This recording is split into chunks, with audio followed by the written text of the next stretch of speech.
Buenas tardes, muchachos. Perdónenme por el terrible error que cometí la otra vez. Ahora sí vamos a empezar con la clase de frente. Las figuras literarias se dividen en tres: los tropos, las figuras de dicción y las figuras de pensamiento. Avancemos. Las figuras literarias son recursos estilísticos formales usados con el fin de crear efecto estético sugestivo en el discurso. Son usadas en primer lugar para intensificar y recrear el lenguaje buscando un efecto figurado. Son características de las obras literarias, pero no exclusivas de ellas. También están presentes en el habla coloquial, en la prensa, en la publicidad, etc. El estudio de las figuras literarias nace con la retórica, la cual tenía un papel fundamental en la política clásica como arte-ciencia del discurso público. La retórica es una disciplina que estudia las técnicas lingüísticas que persiguen un fin persuasivo o estético. Es decir, la retórica estudia las formas de persuasión a través de la palabra. Entonces, las figuras literarias se vuelven prestigiosas y especialmente útiles con la disciplina retórica, que se encarga de estudiar las formas en las cuales se puede convencer a través del lenguaje verbal. De modo que las figuras literarias ya desde un inicio demostraron que no necesariamente tenían que estar encarceladas en el ámbito literario de la creación ficticia de mundos con recursos estéticos o similares, sino de que estas figuras eran empleadas en ámbito político con el fin de generar persuasión, lo cual nos remite a lo mismo, que estas figuras no son exclusivas de la literatura, por más que se llamen literarias. Incluso se les dice retóricas en más de una ocasión. Y muchas de esas figuras también se les dice figuras retóricas. Por lo tanto, vemos una vez más que la literatura no tiene ninguna esencia fija ni ninguna característica unívoca que le pertenezca exclusivamente a ella, sino de que más bien es una combinación y una progresión de distintos elementos que también lo comparte con otras disciplinas, con otras técnicas, con otras artes, etc. Entonces, la literatura no es un copito de nieve especial en el mundo, sino más bien es un arte que vive constantemente de el compartir cosas con los demás elementos del mundo. Así que, sin más digresión, tenemos que las figuras literarias se dividen de sentido, traslación, a las que se les conoce tradicionalmente como tropos. También tenemos las figuras literarias de dicción o de palabra, y también tenemos las figuras de pensamiento. Aquí, como ven, vamos a estudiar estas categorías de figuras: la de sentido, la de dicción o la de pensamiento. Aquí lo tenemos. Las figuras de sentido o traslación consisten en tres principalmente: en la metáfora, en la sinécdoque y en la metonimia, aunque la central es la metáfora. Las figuras de dicción se dividen en anáfora, epíteto, hipérbaton, elipsis, polisíndeton, asíndeton. Hay muchas más, pero he colocado estas porque son las principales en el estudio preuniversitario. Y las figuras de pensamiento son el símil, la antítesis, la paradoja, la hipérbole, la prosopopeya y muchas más, pero solo he colocado estas cinco por las mismas razones por las que coloqué nada más estas seis en figuras de dicción, por cuestiones meramente académicas. Continuemos. Tenemos que, en primer lugar, los tropos consisten en el reemplazo de una expresión por otra de sentido figurado. Aquí tenemos que la palabra clave para entender los tropos es sustitución, reemplazo, cambio. El sentido figurado, por su parte, es el significado atribuido a una expresión que difiere a su significado común o estricto. Y aquí tenemos la clásica división entre el lenguaje denotativo y el lenguaje connotativo. El lenguaje denotativo es aquel lenguaje que refiere directamente a la cosa de la que se habla. Por ejemplo, si nosotros utilizamos lenguaje denotativo, diríamos que un lápiz es una herramienta que sirve para escribir o dibujar. Un borrador es una herramienta que sirve para borrar los trazos de un lápiz, por ejemplo, o que un avión es un medio de transporte que nos sirve para irnos a otras regiones de una manera mucho más rápida que otros medios de transporte como los carros o las bicicletas. Y ahora, si usáramos el lenguaje connotativo, diríamos que los aviones son básicamente, no sé, jugadores de fútbol. Hay jugadores a los que le dicen el avión, por ejemplo, de manera que intentan decir que es un avión porque es alguien que va muy rápido o alguien que es gigante y veloz o alguna especie de asociación similar. O podemos decir que corazón en lenguaje denotativo refiere al órgano que tenemos en el pecho y que bombea la sangre a todo nuestro cuerpo. Y el lenguaje connotativo es básicamente una especie de entidad corpórea, mental, espiritual, que existe en nosotros en algún lado, pero preferentemente en el mismo lugar donde existe el corazón como órgano y que rige nuestros sentimientos y también es sensible a ellos. Son son cosas de idealismo, ¿no? En fin. Ahí tenemos pues de que el sentido figurado es clave para entender el tropo, porque el tropo va a cambiar una expresión por otra que es de sentido figurado, que no corresponde al sentido estricto, y que muchas veces este sentido figurado tiene relación con el sentido estricto, solamente que es una asociación lateral, digámoslo así, una asociación ingeniosa, una asociación a veces inesperada, una asociación esto a veces hasta algo, hasta algo rebuscada. En fin, depende mucho de quién haga el tropo, ¿verdad? Ahora, tenemos que los tropos son usados en todas las facetas de nuestra vida e inclusive en otras facetas especializadas de la vida humana, como la prensa. ¿Qué hace la prensa usando tropos? Bueno, cuando la prensa habla de los corazones el corazón del pueblo, algo por el estilo, a veces en cierta prensa se dice las gargantas o o las cabezas, o no sé, vayan ustedes a ver qué noticias, qué tipo de figuras usan las noticias frecuentemente.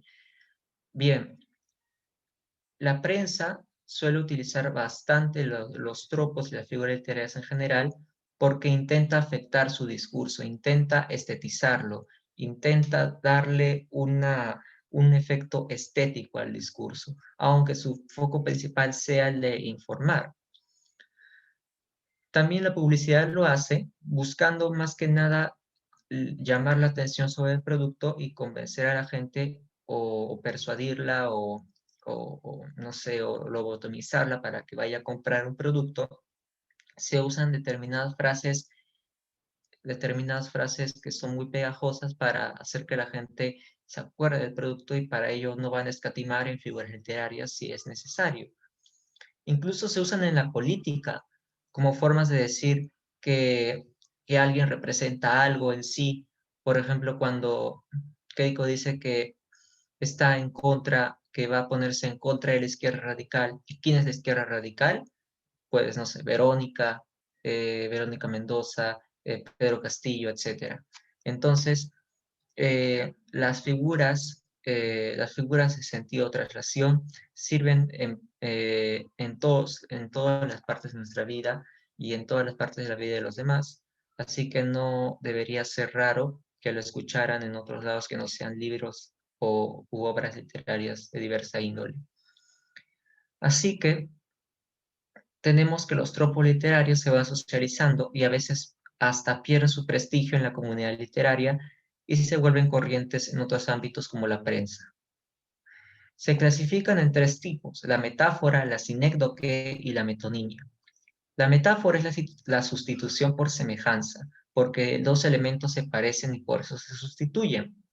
La sinécdoque es una sustitución por contigüidad espacial, por elementos que coexisten en el espacio. Y la metonimia es la sustitución por contigüidad temporal, que es la dependencia entre elementos en sucesión de tiempo. Tenemos la metáfora en primer lugar, que constituye la sustitución de una expresión por otra de sentido figurado en virtud de una comparación implícita que se realiza a través de la identificación de la semejanza entre dos términos. Otorga nuevos sentidos a las palabras al establecer novedosas e inesperadas relaciones de semejanza entre ellas, de modo que la metáfora multiplica, entre comillas, indefinidamente sus posibles sentidos. Tenemos que la metáfora, especialmente la metáfora contemporánea, aplica asociaciones y sustituciones tan yuxtapuestas y tan rebuscadas que parece de que jamás se van a aplicar en la prensa o algo por el estilo, porque la metáfora contemporánea trabaja de una manera pero muchísimo más, eh, entre comillas, irracional que una metáfora decimonónica, por ejemplo. Pero eso no le quita el hecho de que hay unas asociaciones de semejanza, solo que las semejanzas son mucho más bruscas, mucho más crudas y hasta mucho más específicas, de modo que la metáfora solamente demuestra así que es una forma de multiplicar sentidos de las palabras indefinidamente al hacerle cualquier tipo de asociación. Por favor, las cámaras apáguenlas. Está bien que quieran ver, que quieran mostrarme quiénes son, pero creo que no es adecuado. Muy bien, sigamos. Podemos identificar dos tipos de metáforas, según el tipo de relación que establece entre un elemento A y un elemento B. Tenemos las que sustituyen A por B, donde A está en el lugar de B, como quejándose venían sobre el guante los raudos torbellinos de Noruega. Aquí raudos torbellinos de Noruega está en el lugar de otro elemento que debería estar ahí si hablásemos en un lenguaje mucho más coloquial. Esto es lenguaje gongorino, completamente. Si tenemos raudos torbellinos de Noruega, debemos entender a qué está haciendo referencia y qué está reemplazando esta expresión. Y tenemos que torbellinos, raudos torbellinos de Noruega, está haciendo referencia a los halcones, o sea que los está reemplazando. Quejándose venían sobre el guante los halcones. Pero como eso no puede terminar de tal forma en un poema de Góngora, se dice, quejándose venían sobre el guante los raudos torbellinos de Noruega. Y luego la que inscribe la fórmula que A es B. Por ejemplo, la naturaleza es un templo de vivientes pilares que dejan salir a veces confusas palabras, de Charles Baudelaire. Aquí tenemos que la comparación implícita ya no es tan implícita, sino que es explícita, pero se realiza a través de el verbo es, del verbo ser. Tenemos aquí es directamente, también se puede usar son, o eran, o serán, pero la metáfora cuando se explicita, a menudo se usa con la fórmula del verbo ser, que es. Y cuando es comparación implícita, a menudo se hace la comparación a través de una sustitución en la cual se hace referencia a un término que no está escrito en el texto, como en raudos torbellinos de Noruega. Aquí vamos a leer un fragmento del libro de Luis Alberto Sánchez, Breve Tratado de Literatura General. Me gustaría que alguien pudiese encender su micrófono. A ver un momento. Ahora sí. Alguien podría, una persona nada más. Necesito a una persona. Ya. Eh, ok, Stephanie, por favor, levanta la mano. Stephanie Fuentes, por favor, activa tu micrófono. No, Ya, profesor. Solo Stephanie. ¿Sí? ¿Estás Ya, ahí? profesor. Sí, Hola, ¿podrías leer este texto, por favor? ¿todo? Sí, claro. Ya. Todas las palabras son metáforas, entre comillas, decía Gourmand, refiriéndose a las actuales lenguas indoeuropeas. La metáfora de metas, transformación, foros, llevar. Se basa sobre todo en la semejanza. Tiene varias formas. Metáfora simple es la que solo alude a una clase de semejanza. Por ejemplo, la citada de Tierra. la cita de Sierra, que entraña un parecido de forma y nada más, en as, cuando hay varias formas de semejanza. Por ejemplo, llamar a un hombre cabeza de algo quiere decir que lo es. Primero, porque dirige. Segundo, por la posición encumbrada que ocupa, etc. Encadenada cuando la semejanza no es directa, sino que se realiza a través de otras semejanzas previas que son como premisas de la final. Así, este ejemplo es sacado de Restrepo a través de la semántica de Huidobro, ya citada. Tomemos el parche redondo que forma la superficie sonora del timbal y que se llama témpano, de tímpano, aparato para golpear. Por ser el témpano redondo, se comunica su nombre a las tablas redondas que cierran los extremos de un tonel. Por ser estas tablas planas y delgadas, se aplica el nombre del témpano a toda superficie plana y delgada, especialmente a la placa de hielo. Considerada esta como porción o trozo, comunica su nombre a toda porción de hielo. Por la frialdad del hielo, se aplica témpano a un nombre frío. La metáfora múltiple es la que impresiona a la vez a varios sentidos por la multiplicidad de sugestiones que provoca. En ella radica el secreto de la metáfora moderna. Muchas gracias. Ahora puedes desactivar tu micrófono. Muy bien. Ahí lo tienen. La metáfora moderna o la metáfora contemporánea no solamente usa las semejanzas encadenadas, como se explicita en este texto, sino que abusa de las semejanzas encadenadas, de modo tal de que leer un poema decimonónico o un poema del siglo de oro por más reminiscencias que nos dé a poemas contemporáneos, jamás van a lograr el tipo de afectación y el tipo de yuxtaposición absurda que se logra a veces en determinados autores contemporáneos. Pero ese tema no lo vamos a tocar más. Ahora tenemos aquí la sinécdoque. La sinécdoque resulta de la sustitución de una expresión por otra de sentido figurado, en virtud de una contigüidad espacial, que quiere decir que hay dos elementos que coexisten en un mismo plano espacial. ¿Y cómo podemos entender esta relación? Como una inclusión. Algo se incluye en otra cosa, en un mismo espacio. Así que tenemos varias clases de sinécdoque, de sustituciones por razón de contigüidad espacial, que se entiende por inclusión, que tenemos el parte todo, por ejemplo, cuando decimos que no tiene techo, porque no tiene casa. El techo es una parte de la casa. Tenemos 1000 cabezas de 1000 personas, porque las cabezas son parte de las personas. 2 ojos me vigilan. Aquí debía haber puesto me vigilan, pero aquí puse vigilio. Qué loco, ¿no? Ya. 2 ojos.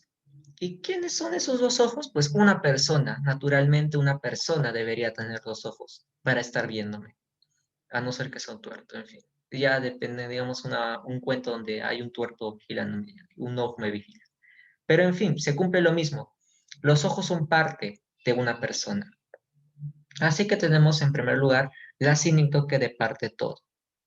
Ahora voy a habilitar el chat para que ustedes me escriban sinécdoque es parte todo. ¿Está bien? Voy a darles 30 segundos para que lo hagan.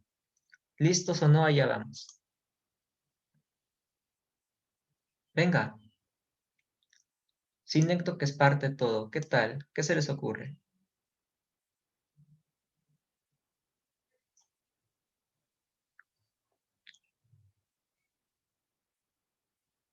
Una sombra. Está bien, está bien. Una sombra. Claro, la sombra es parte de nosotros. Dos cabezas para pensar. También. Estoy buscando un techo donde vivir. Sí, basado en el ejemplo, por supuesto.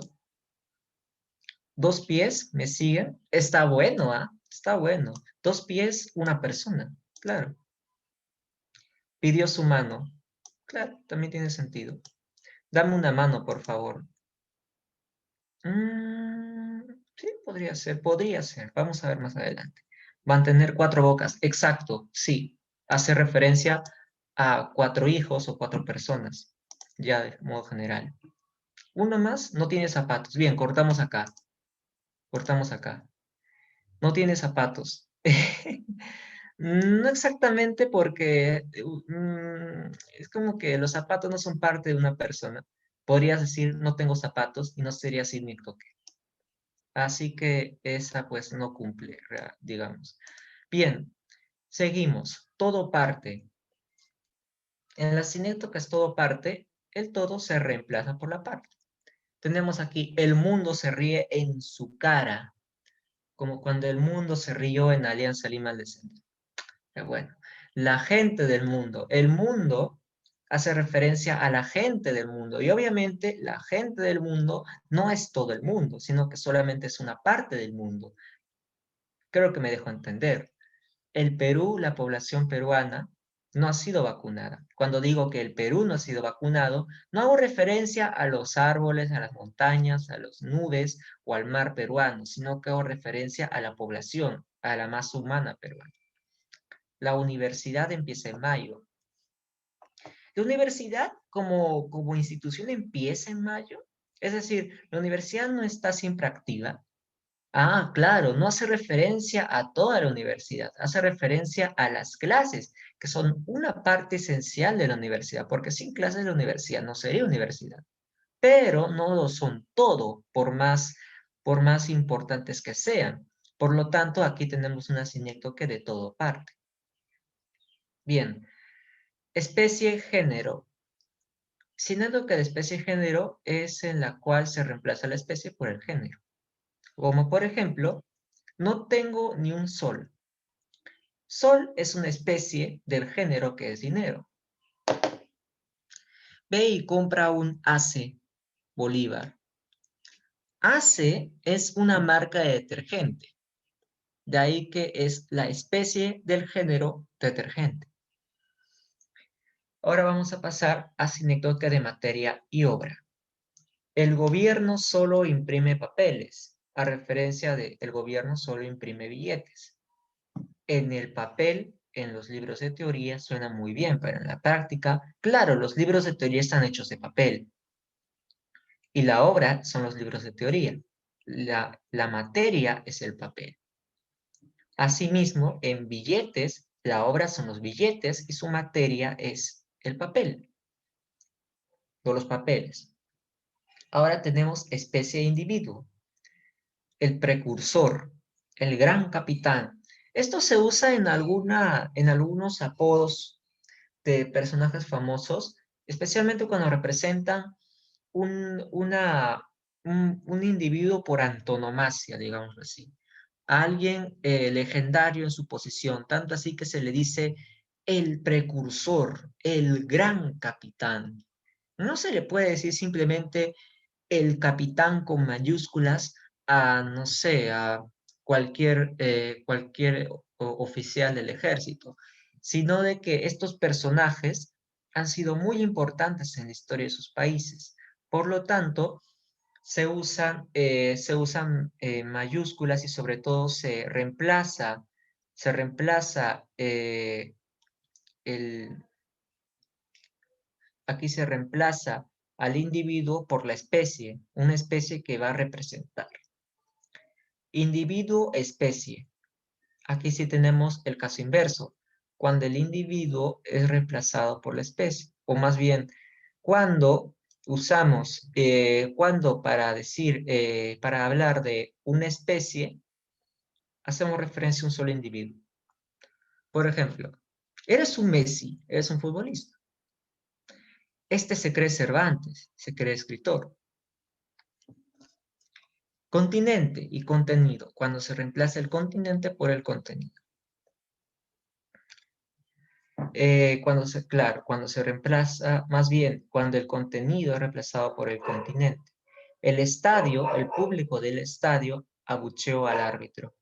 Obviamente el estadio no es quien abuchea al árbitro, sino que es su contenido. Cuando el contenido es reemplazado por el continente, claro, lo debía haber dicho así. Me estoy confundiendo con el esquema. El estadio hace referencia al contenido del estadio y este es el que realiza la acción. Y aquí tenemos contenido continente.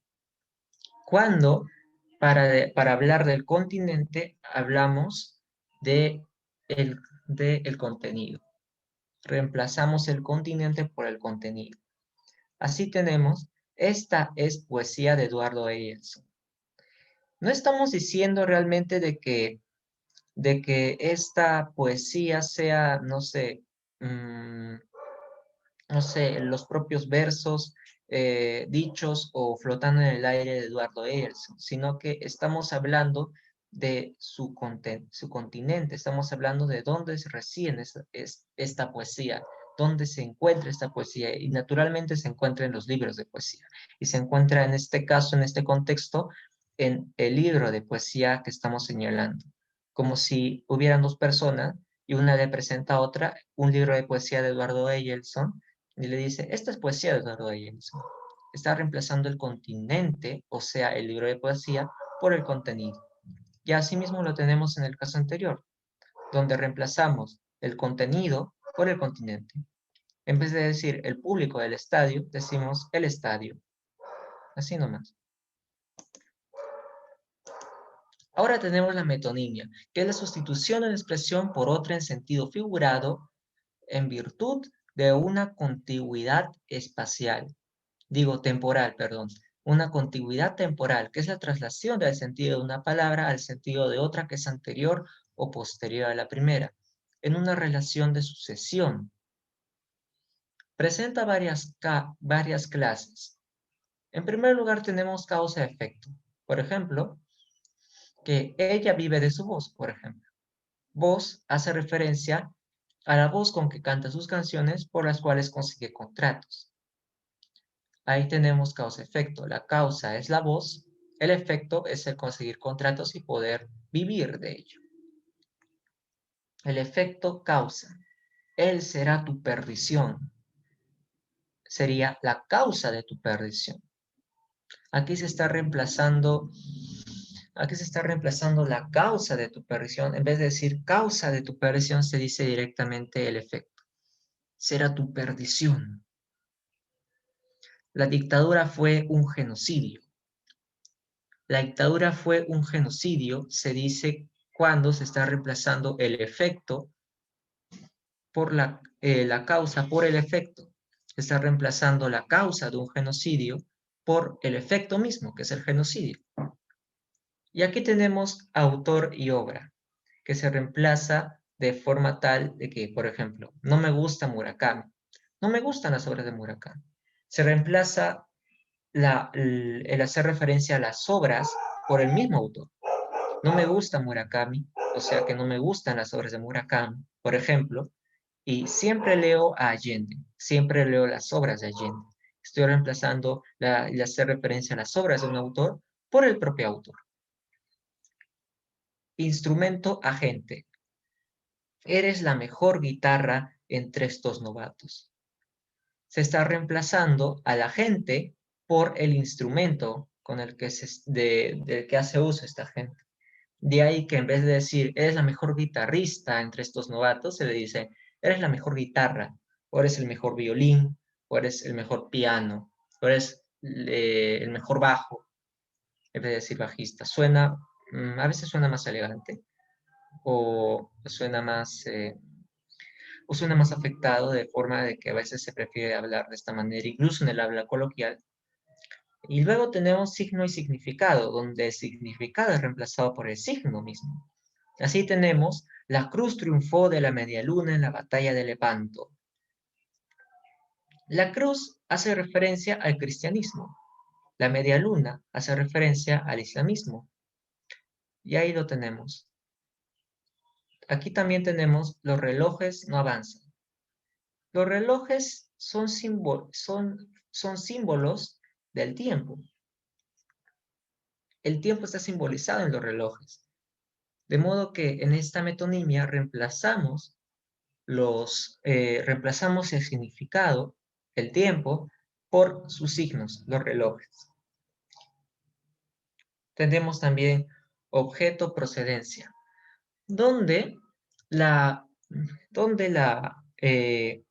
por ejemplo, en la champaña lujosa, tenemos que champaña es el vino espumante elaborado en champaña.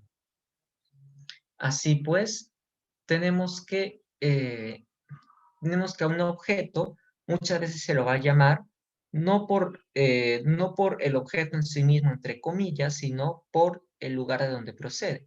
La champaña lujosa hace referencia al lugar donde se produce, o al menos donde se producía tradicionalmente, que es en Champaña.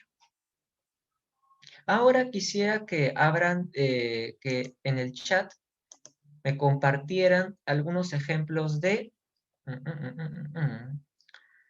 signo y significado, de metonimia. Vamos a ver, 30 segundos para eso.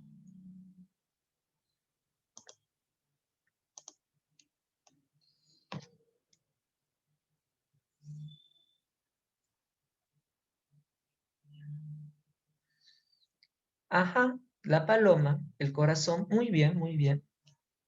Dos buenos ejemplos. Balanza, está bien. La rosa. ¿A qué hace referencia la rosa? Verde, esperanza.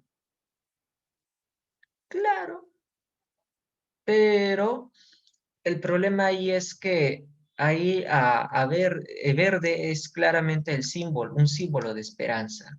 Pero una vez que ya se está diciendo esperanza, queda, digamos que es más una especie de epíteto que caracteriza la esperanza. No es tanto una metonimia. Amor, paz, los árboles dan buenos frutos y los padres buenos hijos.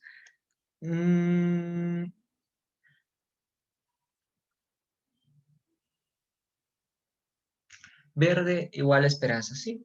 Verde, esperanza. Negro, negro que hace referencia. Fuerza, puño. Claro, te mostraré ahora verás el valor de mi puño, el valor de mi fuerza. Sí, XD.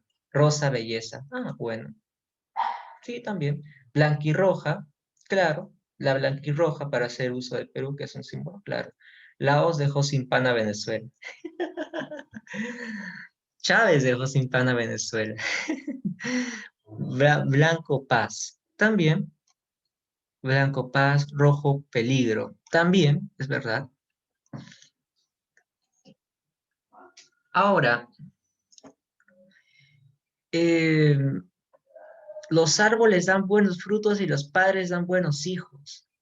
Es una metáfora.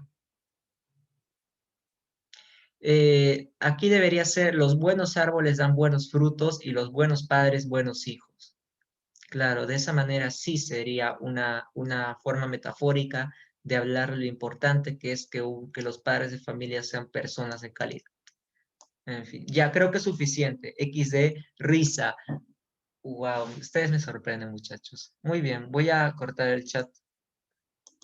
Audífonos, escuchar. Eres un gran piano entre aquellos artistas. No, eso más sería instrumento agente, de lo que hablamos antes. Estamos hablando, la mancha, grupo. Mancha, grupo. Mancha, grupo. Bien. Mancha, grupo. Interesante. Bueno, tenemos que, a ver, para hablar de mancha, grupo, podríamos estar hablando de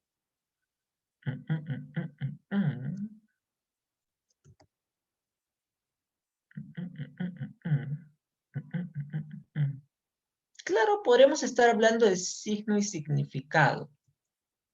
Después de todo, aquí tenemos, pues de que la sustitución podría ser en base al símbolo que representa una mancha a un montón de gente, pero creo que eso más sería metáfora.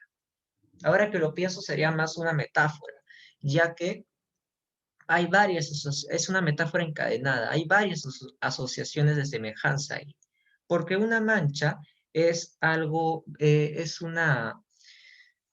algo pues bastante extenso, o al menos relativamente extenso, dependiendo del lugar que esté ocupando. Una mancha comúnmente se ve como algo grande, tampoco se habla de manchita, o creo que sí, en fin. Y una mancha puede ser asociado con una gran cantidad de cosas, porque es extensa. Y una gran cantidad de cosas también es un grupo de cosas, y así un grupo de cosas también puede ser un grupo de gente, de modo tal de que se pueda asociar la mancha a un grupo de gente. Y ahí tenemos una metáfora encadenada, porque símbolo, signo, significado depende mucho de la asociación que hace una comunidad. Y ahora que lo pienso, nosotros como comunidad, latinoamericana, no tenemos realmente como símbolo de un grupo de gente una mancha. Tenemos más, es más que nada un modismo, o más que nada una jerga, o mejor dicho, una replana. No sería tanto un símbolo de algo. En cambio, un símbolo del cristianismo es la cruz. La cruz representa el cristianismo en todos lados del mundo, no solamente en el habla de una región determinada. Y además, efectivamente tiene su expresión pictórica, de modo que sí es un símbolo propiamente dicho. En cambio, una mancha por sí sola no nos da ninguna idea de grupo. Es más bien cuando lo decimos con una palabra, de modo que se vuelve más que nada una replana, una expresión típica de la región latinoamericana, o más bien peruana, y no tanto un símbolo. Así que no es una metonimia, pero es una metáfora. Y ahora tenemos figuras de dicción. Muy interesante lo que me escriben, ¿eh?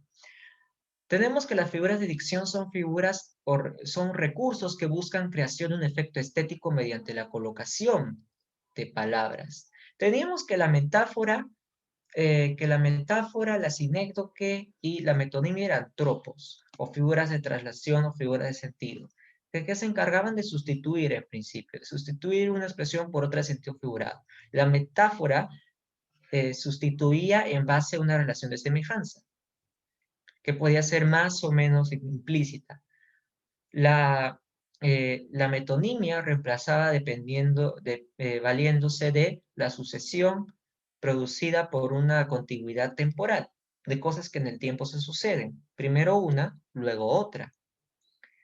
Luego teníamos la sinécdoque, que mm, representaba más que nada la contigüidad espacial. Dos elementos en una relación de inclusión, iba uno más grande que el otro, pero ambos compartían el mismo espacio. A ver, me está levantando la mano. Creo que las preguntas las voy a dejar para la sección de preguntas que he puesto en clase, ¿ok? Así que tengan un poquito de paciencia.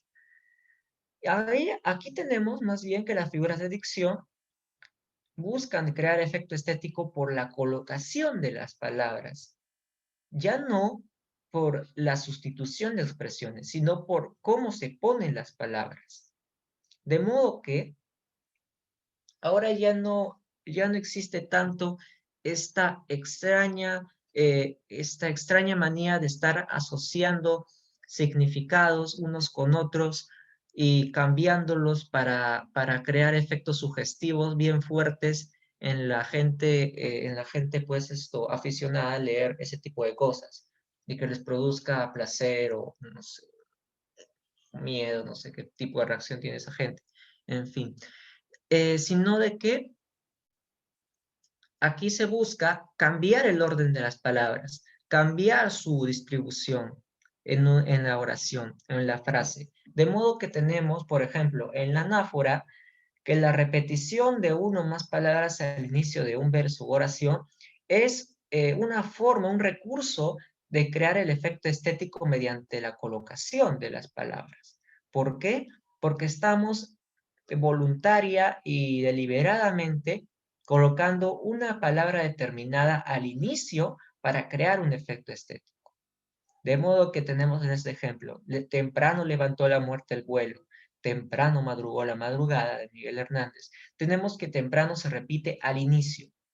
Y tenemos también en el epíteto que la función es caracterizar una entidad, como Aquiles, el de los pies ligeros, largas brumas violetas flotan sobre el río gris, y allá en las dársenas quietas sueñan oscuras goletas con un lejano país. No buscan en realidad decirnos nada muy específico de las cosas a las que están caracterizando, sino que precisamente buscan la caracterización como objetivo, buscan darles una cualidad bien marcada a la entidad. De modo que a veces se puede decir negra sangre, por ejemplo, en los poemas homéricos. Sabemos que la sangre no es negra, sino que es rojo escarlata o de un color similar, pero se dice sangre negra con el fin de caracterizar la sangre, de darle una cualidad bien remarcable. Y de modo de que en nuestra mente imaginamos una sangre bien turbia, bien oscura, bien, a veces hasta bien desagradable de ver por lo terriblemente cruenta que se podría ver una hemorragia de sangre negra. Crea ese efecto, crea esa característica que le da tanta identidad a determinadas expresiones, como las de los poemas homéricos cuando Homero habla de Aquiles, el de los pies ligeros, o de Aurora, la de rosados dedos, o algo por el estilo. Y ahora tenemos aquí, en el hipérbato, tenemos la alteración de orden lógico de las palabras en una oración. Volverán las oscuras golondrinas en tu balcón sus nidos a colgar. Esta es muy clásica. ¿Cuál sería el orden lógico de estos versos? Volverán las golondrinas oscuras a colgar sus nidos en tu balcón. Qué aburrido, ¿verdad? De modo que en el Becker lo que emplea aquí es el hiperbatón para alterar el orden lógico y así crear un efecto estético mucho más marcado y realizado. Volverán las oscuras golondrinas en tu balcón sus nidos a colgar. Y de esa manera suena mucho mejor para los que lo leen. Elipsis. La elipsis consiste en la supresión de palabras para alcanzar mayor intensidad o armonía en la expresión.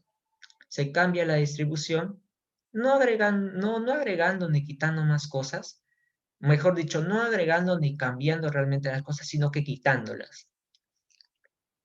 De preferencia se quitan verbos para hacer mucho más ágil una expresión. Por ejemplo, gran cabeza es de filósofo, gran lengua de oradores, pecho de atletas, brazo de soldados, pies de cursores, hombros de palanquines. Y ven que el verbo suprimido es. Gran cabeza es de filósofo, gran lengua es de oradores, pecho es de atletas, brazos de soldados, es de cursores y así. Y bueno, pues también se omite la palabra gran. Sería gran pecho es de atletas, grandes brazos son de soldados, grandes pies son de cursores, grandes hombros son de palanquines, pero se suprime todo por el recurso del elipsis, que sirve bastante para agilizar la prosa de preferencia. El polisíndeto es como la no, mejor dicho, sí, el polisíndeto no es como la anáfora, solo que en lugar de repetir una palabra cualquiera, aquí se especifica que debe repetirse una conjunción. Se repite el y, el ni, el o, pero, que, como, más, sí, aunque, porque, etcétera, etcétera.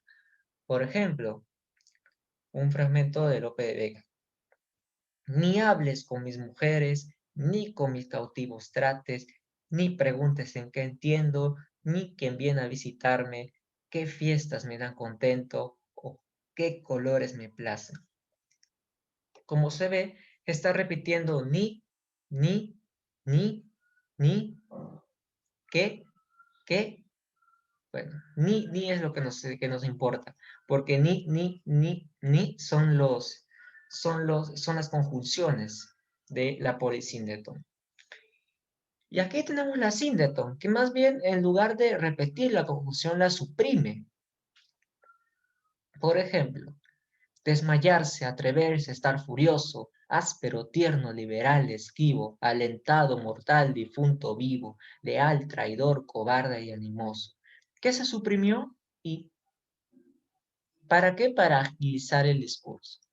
Porque si dijéramos desmayarse y atreverse y estar furioso y estar áspero, tierno y estar liberal y estar esquivo y estar y alentado y mortal y difunto y vivo y leal y traidor y cobarde y animoso, se ve demasiado atolondrado, se lee demasiado atolondrado, lee demasiado, demasiado concurrida esa oración, de modo que se suprimen las conjunciones para hacerlo mucho más ágil. Desmayarse, atreverse, estar furioso, áspero, tierno, liberal, esquivo, alentado, mortal, difunto, vivo, leal, traidor, cobarde y animoso. La última conjunción sirve precisamente para dejar esa marquita de que esas conjunciones estaban cumpliendo en las demás partes de toda la oración, de todos los demás versos. De modo que ya tenemos idea de qué era todo, aunque lo podemos fácilmente suponer de forma tácita debido a toda la sucesión, debido a toda la enumeración. Y aquí tenemos las figuras de pensamiento, que son recursos que afectan o relacionan los significados de las palabras para crear un efecto estético. Vamos a estudiar 5 tipos. El símil, que es la comparación entre elementos en virtud de una semejanza indirecta, por medio del cómo y del cuál. Hemos visto que la metáfora también hace una comparación implícita, ¿verdad? Una comparación indirecta, entre comillas. Pero aquí ya no hay sustitución ninguna, sino que aquí se explicita la comparación, se explicita directamente a través de cláusulas como el cómo y el cuál.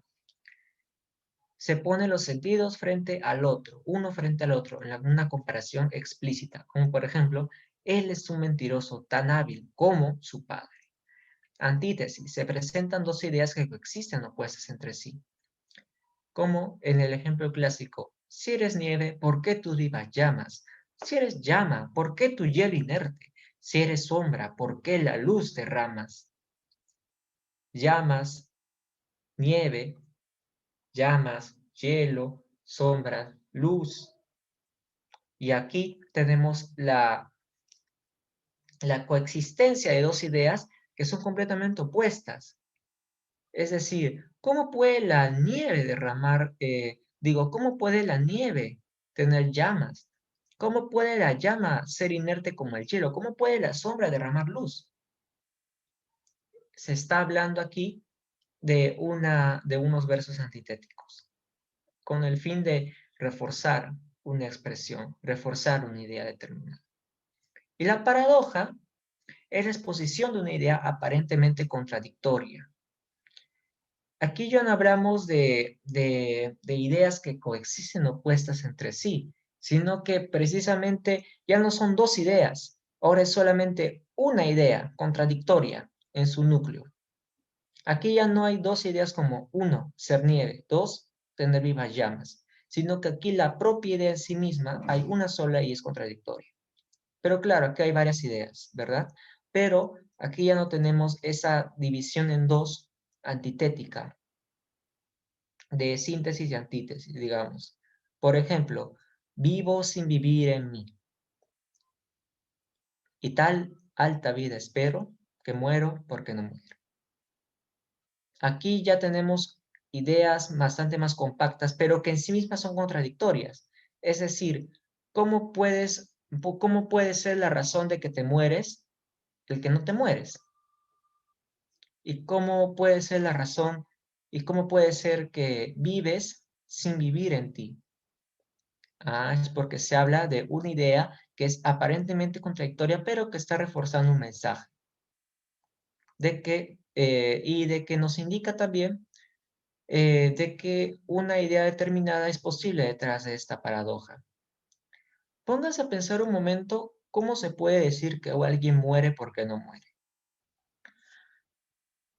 A veces se dice que la vida es una agonía lenta, ¿verdad? Que la vida es muerte porque cuando estamos vivos estamos agonizando lentamente hasta el día de nuestra muerte.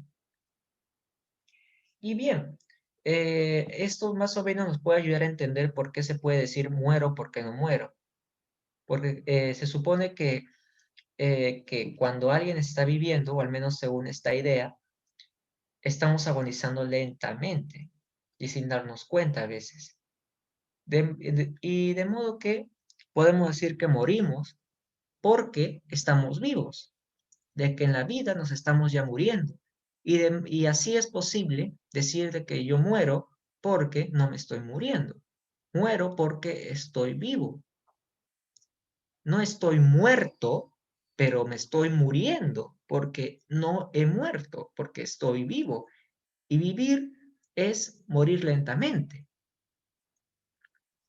Y de esa manera nos indican una idea que tiene bastante sentido detrás de toda esta contradicción. Ahora tenemos la hipérbole, que exagera un elemento a través del aumento o disminución de sus cualidades. Como por ejemplo, eras un hombre, una nariz pegado, eras una nariz superlativa, eras una alquitara medio viva, eras un pez espada mal barbado, eras un reloj de sol mal encarado, eras un elefante boca arriba, eras una nariz sayón y escriba, un ovidio nazón mal narigado, eras el espolón de una galera, eras una pirámide de Egipto, los 12 tribus de narices eras un naricísimo infinito, frisón, archinariz, caratulera, sagañón, garrafal, morado y frito. Toda exageración se aumenta o disminuye en las cualidades deliberadamente para crear un efecto estético, al mismo tiempo transmitir una idea y crear una sensación en el lector, o transmitir una sensación que tiene el autor. De modo que cuando, cuando Quevedo se está burlando de Góngora y de su nariz, hace referencia a que la nariz es tan grande que en realidad el hombre va pegado a la nariz. En fin, son cosas de nuestro gran amigo Quevedo. Y tenemos también la prosopopeya, que es la atribución de cualidades humanas a otros seres animados o seres inanimados. Las rosas no me sonríen y los dulces lirios lloran. Estamos diciendo que las rosas sonríen, pero ¿por qué? Porque estamos aplicando una figura literaria llamada de pensamiento, que afecta o relaciona los significados de las palabras con el fin de crear un efecto estético. Estamos intentando crear efectos estéticos en el lector, estamos intentando producirles agrados debido a un significado sensible, un significado que le despierta sensaciones o que transmiten esas sensaciones y que eso les causa mucho agrado.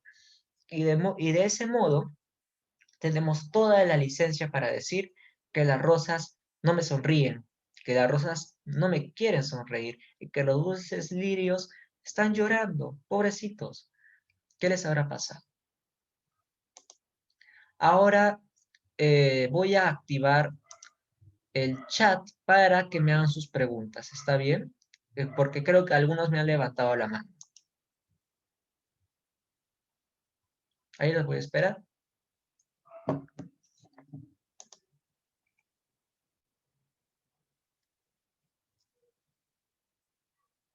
Wow, todavía tenemos tiempo para... Sí, los que levantan la mano, por favor, escriban su pregunta. Gracias.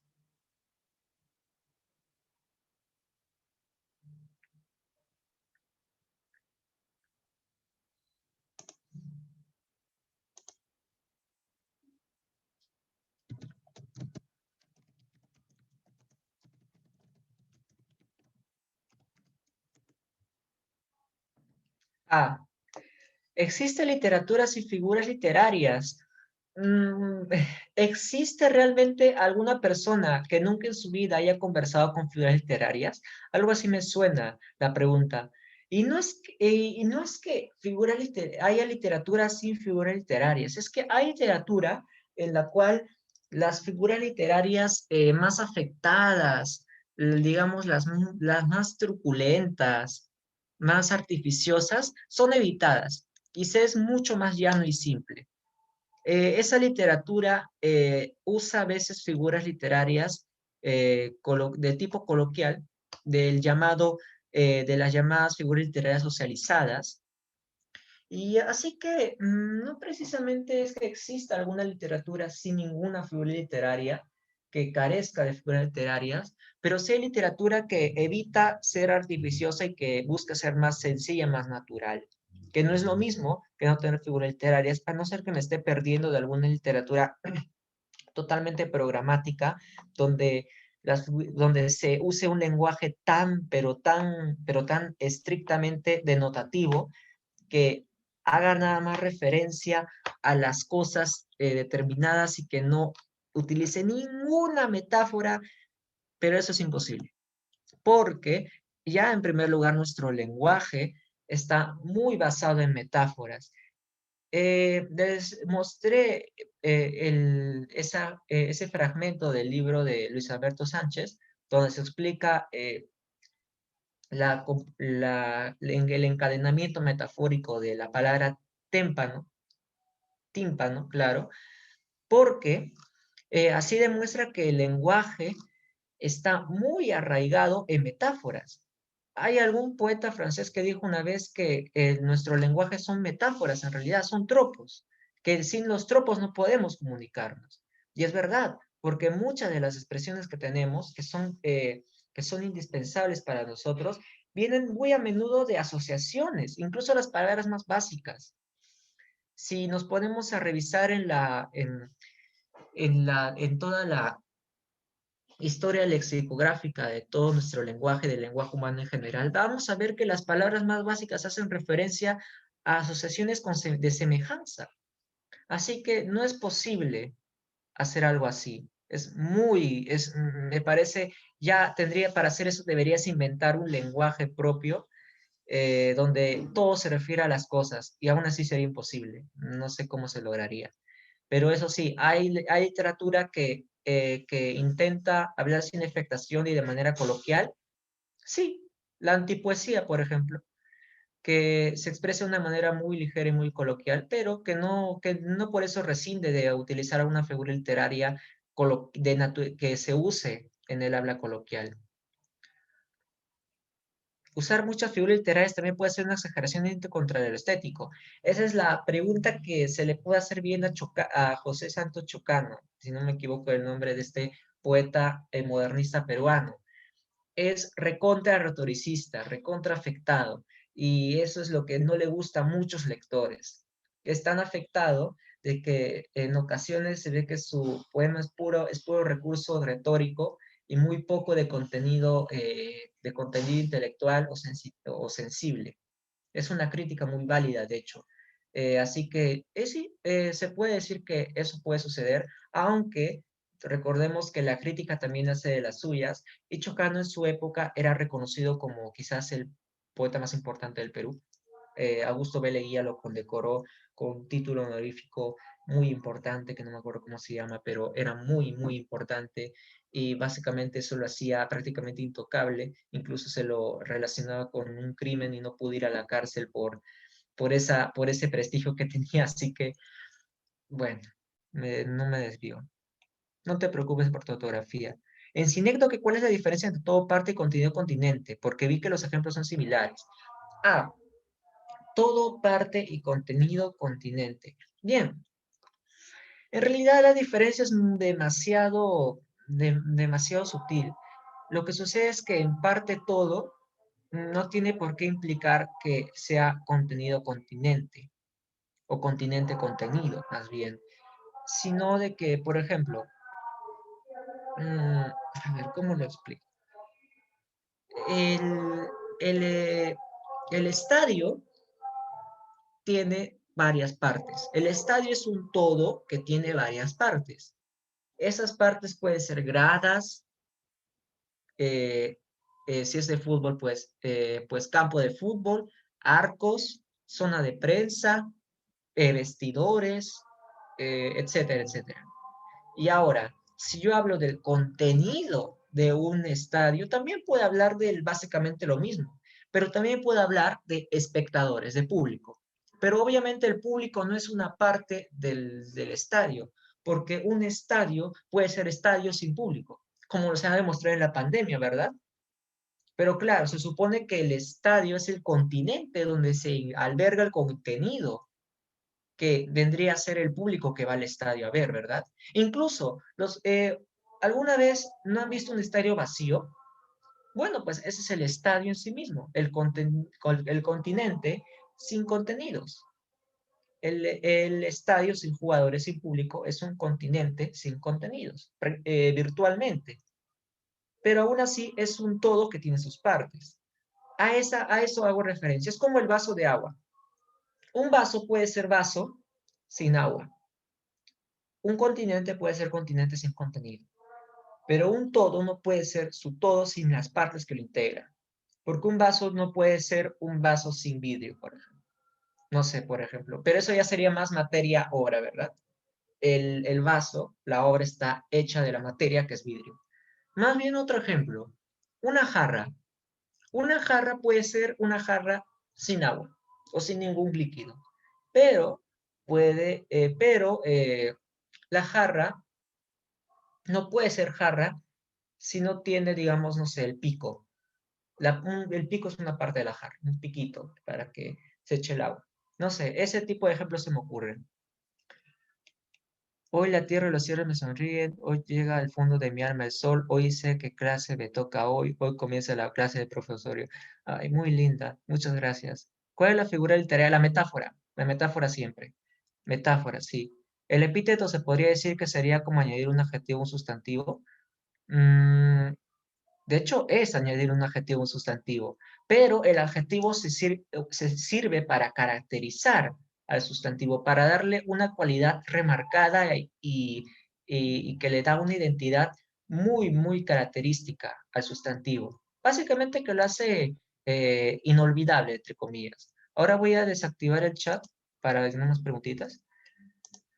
A ver, hoy puede ser un día muerto, pero parece todo, ni de conocer, pero esta pregunta que me he hecho es un poco de literatura, un poema en otro idioma suena bien en el español en otro idioma. Esa pregunta sale un poco del tema, pero depende mucho del traductor. Si el traductor es bueno, puede llegar a darnos un buen producto traducido, pero claro, no es la misma obra. De ahí de que lamentablemente cuando leemos obras traducidas, si no son idiomas muy cercanos, muy familiares, como, no sé, no sé, el italiano o el portugués con el español, digamos si traducimos al inglés o al japonés al español, muchísimas cualidades, muchísimos recursos, muchísimas referencias inclusive del idioma se van a perder en la traducción. Incluso eso pasa incluso con los idiomas más cercanos al español o al idioma al que se está traduciendo. Así que, y especialmente los poemas sufren mucho cuando tienen que ser traducidos. Pueden sonar bien, pero otra cosa es que sean lo mismo. De ahí que mucha gente mucha gente razonable y muchos snobs, muertos de hambre también, siempre están pidiendo que para leer los poemas de algún autor como nos Stefan Mallarmé, se aprenda francés. ¿Por qué? Porque leerlos en español no es lo mismo y tiene sentido. Creo que al traducir poemas de un idioma se pierde un poco la esencia. No, se pierde mucha esencia, muchísima. Muchos, especialmente cuando son muy experimentales en el lenguaje, como por ejemplo la obra de Tristram Shandy de Stern, se pierde bastante. De ahí que traducir esa obra, obras como esas son dificilísimas. Pero puedo usar sinónimos de las palabras con que siente que se pierde su esencia. Claro, los sinónimos sí se pueden usar, de hecho se usan, pero Pero la obra literaria no solamente es un conjunto de sinónimos, la traducción no solamente es una transliteración, se trata de una adaptación tomando en cuenta el contexto cultural, histórico y también atendiendo a las necesidades de que conserve una parte de su calidad estética. Así que es muchísimo más difícil. Y ahí vamos a dejar las preguntas del día de hoy y vamos a ver las preguntitas, a ver si nos alcanza el tiempo. Si nos alcanza el tiempo, perfecto. Vamos a hacer algunas preguntitas y aquí vamos. Ahora, para que ustedes puedan responder, escriben en el chat y lo hacemos rapidito. Dote. ¿Dote?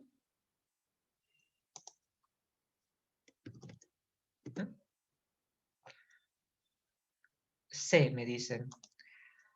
Ajá. En la pregunta 2C. En los siguientes versos, y desgraciadamente el dolor crece en el mundo a cada rato, crece a 30 minutos por segundo, paso a paso. Se ha utilizado la anáfora. No hay repetición al inicio. Se ha usado, a ver, ¿quién me responde aquí? La hipérbole, exacto. Ajá. La A es la B. La A es la B. O mejor dicho, la pregunta 2 es la B. 2B, ajá. Hipérbole, hipérbole. Entonces, ¿cuál era la C? ¿Acaso la pregunta 4? A medianoche sacude la memoria como un loco agitando un geranio muerto. De esto les hablaba cuando hablaba de yuxtaposición. ¿Qué diablos un loco con un geranio muerto? ¿Qué? ¿Qué? Pero claro, los poemas contemporáneos son así de rebuscados haciendo asociaciones. En fin. Hiperbatón y metonimia. La memoria, la A, símil y anáfora. Un loco agitando un geranio muerto. A medianoche sacude la memoria, como un loco. Vamos a ver más respuestas, ¿ok?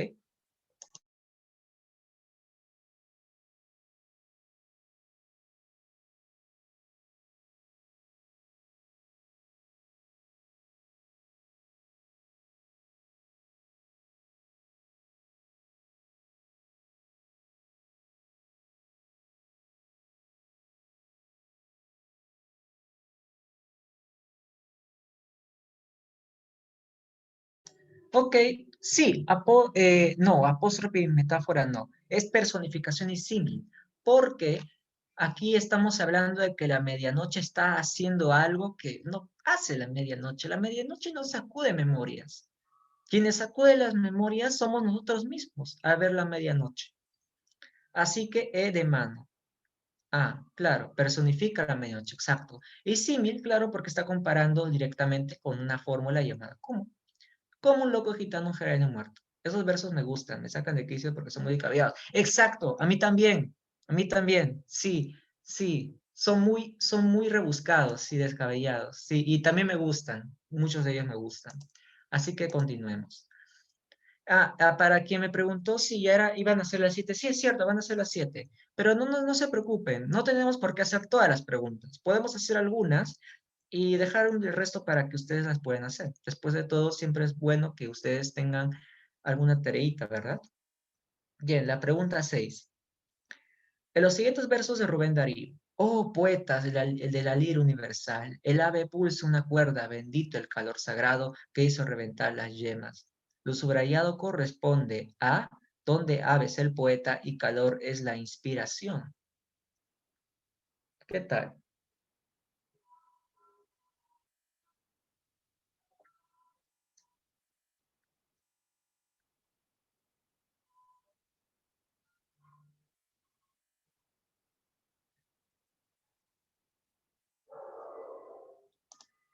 Tienes la B, la B, la B, la B. Metáfora, exacto. Sí es la metáfora. Diana, por favor, apaga tu cámara. B, B, B, exacto. La C. No es la C porque no se está exagerando realmente. No se intenta decir que eso es, eso está realmente hablando, haciendo referencia a algo. Cuando hay una hipérbola hay una intención de exagerar. No es accidental. Muy bien. Describe, ok. Describe. Metáfora. En realidad esto está sustituyendo en base a un sentido figurado. Se supone que el ave representa a un poeta, hace referencia a un poeta, y el calor hace referencia a la inspiración, calor sagrado que revienta yemas, ¿verdad? Muy bien. Ahora tenemos lo siguiente. Relaciones, figura y expresión. Vallejo fue la mejor pluma del Perú. El peruano es muy creativo. Es tan bueno como el clima serrano. Lo esperaron 1000 horas y no salió. Quisiera amarte para poder odiarte. Y aquí tenemos estas asociaciones. Vamos a hacer la asociación correcta.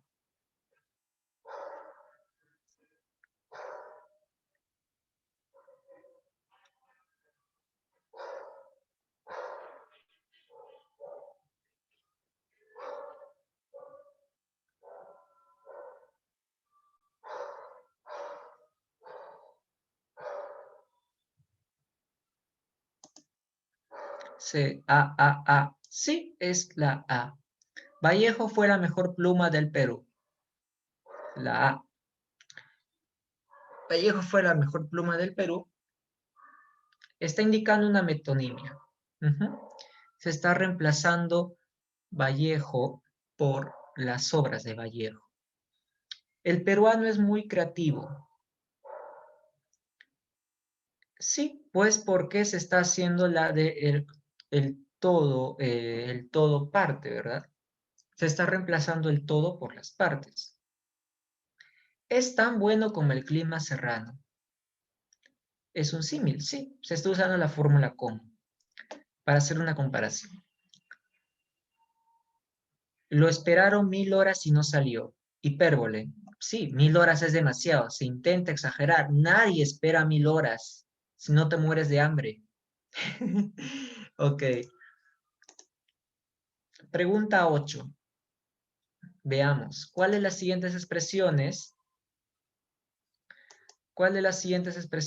son metáforas? Ah, sí, ustedes están usando sus técnicas para leer las respuestas y todo eso. Está bastante bien porque estamos aquí para prepararnos para el examen de admisión, o al menos esa es la idea, ¿verdad? Usen las técnicas que les vean convenientes. Así que no se preocupen. Bien.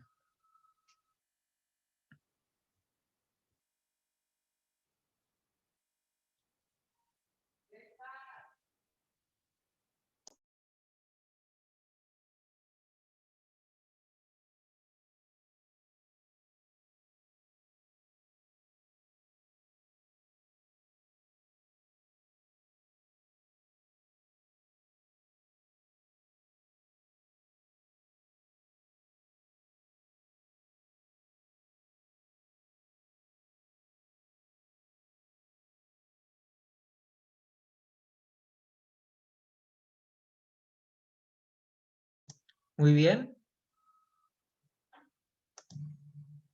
La F, la C, la C, la C, la C. La C, la C, la C. Bien, tenemos que la respuesta es la B, porque tenemos aquí, en primer lugar, que el tiempo airado cubre de nieve la hermosa cumbre. Aquí se está haciendo referencia a que airado es edad, la nieve son las canas y la hermosa cumbre es la cabeza.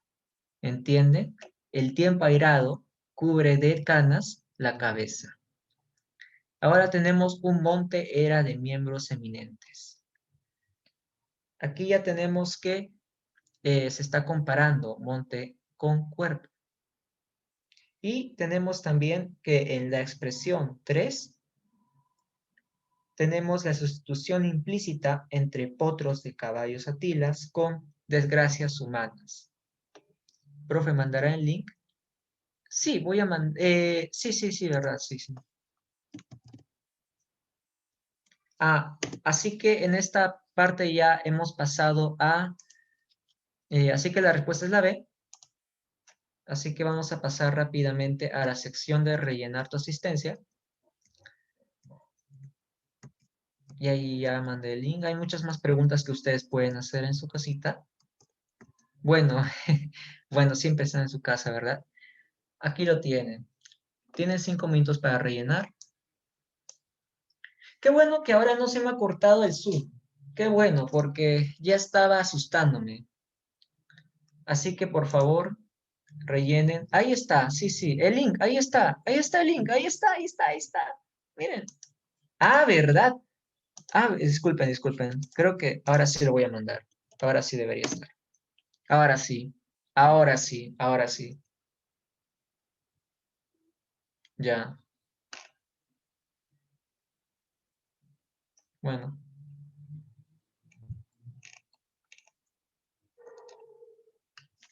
A ver. ¿Saben qué?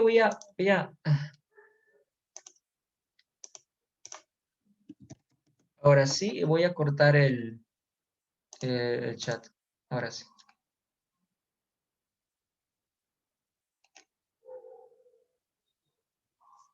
Bien.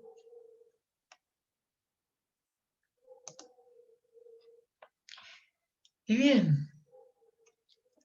Esta clase ha durado la parte teórica mucho más de lo que pensé. Creo que es porque me puse a explicar bastante más de lo que debería haber hecho. En fin. Bueno, por lo menos hicimos todo normalmente. Las preguntas que han quedado pueden desarrollarlas solos, así que ahí al menos tienen algo para practicar. Siempre tienen mi correo electrónico. Voy a compartir también la diapositiva, así que van a tener esta diapositiva en el Classroom al final. Y bien, voy a darles hasta las 7:01 por la tardanza que me tomó hacer esto, de poner el link bien. Y una vez que hayan rellenado la asistencia, ya me voy a ir despidiendo, ¿ok?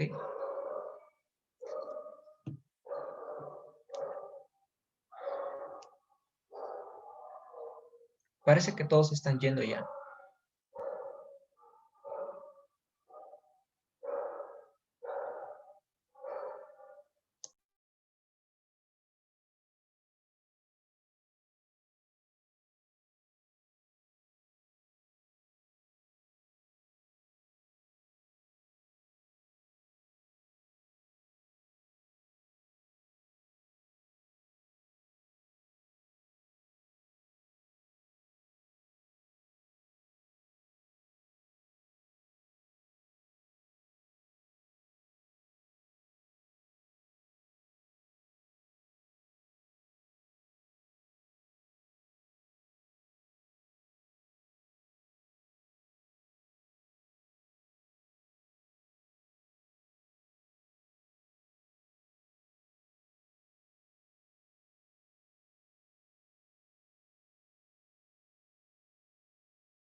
Hay gente levantando la mano, así que supongo que me podrán escribir en el chat. Ya creo que a estas alturas ya todos deben haber rellenado todo el formulario, así que, a ver, ya nos podemos hacer. Bueno, ya la gente se está saliendo, ¿no? Así que nos vemos, chicos. Chao, cuídense bastante, coman sus frutas y verduras, hagan ejercicio. Hasta luego. Gracias por la clase. Gracias por ustedes por estar aquí en primer lugar y tenerme paciencia. Muy bien. Ay, maestro, no, solo soy profesor, no soy maestro. Disculpen. Creo que ya está, así que me voy. Chao.